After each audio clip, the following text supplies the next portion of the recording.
How's it going, folks? It's your demon buddy Mordrick here. Today we're going to be talking about Dead Island 2, which is okay. It's alright. It's not the greatest game ever made. It's not the worst, and it does things really well in certain areas, and it kind of drops the ball in others. It's a very middling game, but there's some really interesting things to talk about it. To get started, we're going to go through some pros and cons, and then suggestions that I think would have made the game more fun and enjoyable, and I'll give my verdicts. So as far as pros are concerned, it's got the best gore system I've ever seen. Like, this is better than Doom Eternal. It brings it back to like my Soldier of Fortune days, late 90s, early 2000s, where gore was like, oh wow, you can take a shotgun and blow their legs off. Oh my god. And here, it's kind of the same thing, just like, you know, amped up all the way to max with the best kind of deformation that you've really ever seen. And so that goes without saying. That alone is such a major point towards the game. Like, if you're just really interested in a good melee system, because it's a good, like, the combat is not bad. There's some really good sound design. All the weapons feel unique, and every time you hit a zombie, it feels unique and it's got a cool sound. Everything sounds right. It looks right. You've got the deformation of the zombies wherever you hit them, with whatever kind of weapon you hit them, right? Heavy weapons, swords, they all do different damage. They all have different kind of scarring from that and exposure to, you know, internal organs or bone or something like that. It's very, very good. There's kind of a counter system. It's not great, but it's okay. But that allows you to do some additional animations, things like that. So you can like punch their face out, which is pretty great, or smash them in the head with a hammer, right? It's pretty gruesome. And that's really cool. Another great thing that this game does, especially compared to Dying Light, is that guns are introduced really early. Really just a few hours into the game, you start to get guns. And I thought that was a nice way to differentiate itself from Dying Light.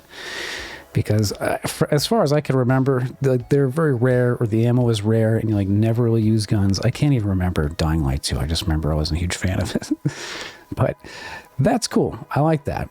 The other big thing is it's not an open world. You know, it's not an open world. Not every game needs to be an open world. And I actually like the fact that all the level design is really detailed. And if you've been to LA, you're going to like, you know, the way they've recreated, you know, Venice Beach and things like that.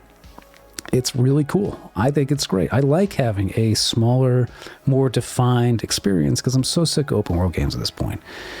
And it's a dime a dozen. They're all doing the same thing, and it's not interesting. But this was good. It's a good change of pace. I also really like the use of status effects. You know, you can take water and electricity and create some kind of trap.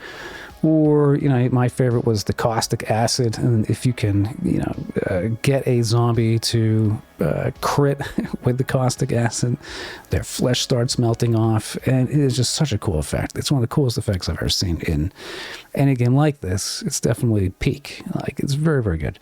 Now, the best thing about this game, and here's one of the best things about it, it is well optimized. This thing has excellent performance. They do the shader caching right up front. It only takes like 30 seconds, right? As opposed to, I don't know, some people waiting half an hour on Last of Us, things like that. It's like, what on earth is going on with this?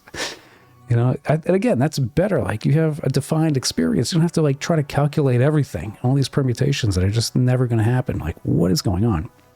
But here, really, really quick, great performance. It's one of the few games coming out on PC in 2023 that actually runs well. You know, it's not just some like indie game or retro game. So that's really cool. But that's pretty much it for, you know, those are the good aspects of it, because it has a lot of problems as well. The first and the most primary, the thing that I find to be the most egregious, the biggest sin that's committed here for Dead Island 2 is it has level scaling. Unnecessarily. It doesn't need level scaling at all. I can't stand the system, right? It's like every time you level up, everything around you levels up too. So you're never getting any stronger, right? You're just like balancing everything out. And it's so pointless, right? If you're going to make, you know, zombies tougher, just make them tougher. Don't make it so that I can't progress in the main story unless I do a few more side quests to level up.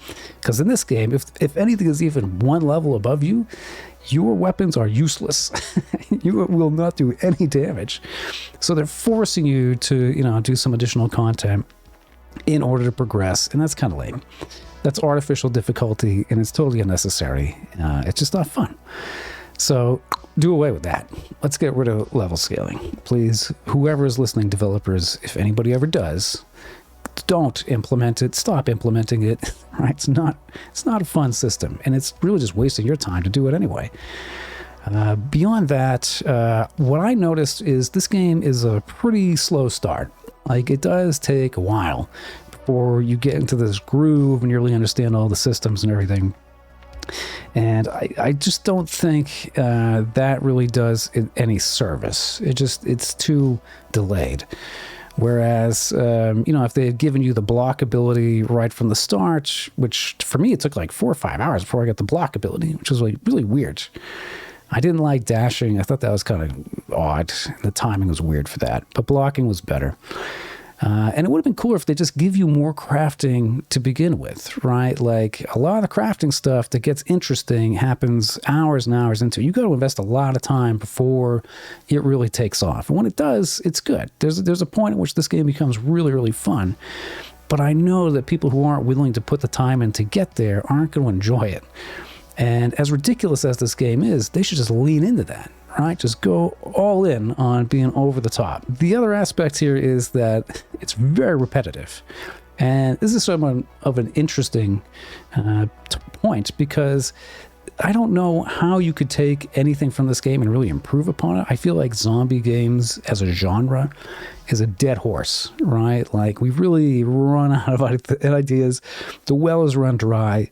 I don't really know what you could do to make this game less repetitive, right? If you're going to make a zombie game and you have all this combat and all the weapons and guns and everything, status effects, all this stuff, all of it's great. All of it's great. It all works together, but it's not like, whoa, I got to go play this game, right? There's a million zombie games. So I don't really know what else you could do to make this less repetitive, but if you guys have any ideas, definitely let me know in the comments, because I racked my brain. I couldn't think anything. The other thing that I couldn't stand was repairs cost money, and the repairs scale with your level. So the longer you play, right, the more you get these weapons, and the more you level, the more it's going to cost to repair those weapons. So early on, cost is negligible. You're repairing, you're probably not even noticing that it's costing money. But then when you get to like level 15 or so, those costs get really expensive. So instead of having a bunch of weapons that you're repairing all the time, now you're really just repairing like one. It's like, maybe two, and it starts to change the way that you approach the game, because you're like, well, now I need mainline weapons. I can't really just experiment nonstop. And so I feel like that was at a detriment too. Very annoying. Another big one was when you're selling items at the shop. You can only do it with what you're carrying. So you have this storage locker, you can put extra items, but you can't access the storage locker from any shop. You have to go to your locker, you have to rearrange things, get them in your inventory, then go back to the shop and then sell them. And it's just like very tedious. I just took away from it. Just let me sell it right from the shop. Just let me sell from my storage while I'm in the shop. I don't understand that at all. That was a pain in the ass. The other thing here is it feels more like a tech demo. Like, it's good. The gore system is definitely the highlight, and the combat and stuff works, but that's it. It's like, maybe they're going to sell this off, to other game companies, other game developers, so that they can add this system to their games, because I'm sure it'd be good in a lot of like first-person games. Really anything with zombies, obviously, but anything with deformation, like the 8 guys could have a field day with something like this, or like the next Doom game, or whatever the hell they're making. That would be cool. Let me know if there's any other games too. I'm curious, very curious. Like, this gore system, because it's so interesting, let me know your thoughts on it and where else you would like to see that implemented in the comments. Endgame seemed like the most fun. And I know that's sort of like obvious, but everything balances out. The level scaling kind of ends. And so you're finally at a point where you're basically stronger than everything. You get some really cool legendary weapons that make things a lot less tedious, a lot more interesting, a lot more fun. But the problem is there's like nothing left to do once you get there. So the game kind of hits a critical mass of enjoyment and then abruptly ends. And this is sort of a weird thing to do. I feel like they could have given you, like, mixed up some legendary items, like, as you get through the game, like every 3 hours or something like that, to kind of keep you going, to give you something new to play with, as opposed to just dumping everything on you towards the very end of the game and then opening it up. Again, it's a weird pacing problem that I feel like they could have addressed that through playtesting. And the other thing here is it just goes on for too fucking long. This is a long game. It just keeps going and going and going. I think the problem is with the repetition of this particular style of gameplay, it's not really that deep. It's as deep as a puddle, right? It's just, you're not really going to be going at this for very long. You know, you can play it in chunks, like play it 2 hours, stop, right? Because you could keep playing it, it starts getting like, ugh, this is just, it's not that enjoyable over time. But the story, you know, it's so middling, and it only gets interesting in like the very last hour, where I gotta say it's cool they didn't do like a virus or whatever the cause was for the zombies. That was neat. They had a little twist and it was intriguing, but then it just ends. The game just ends. And you're like, what? So it's really strange to have like a 15-hour game with an anticlimax. And I know they're like, oh, we're gonna have a sequel another decade, right? Yeah, right.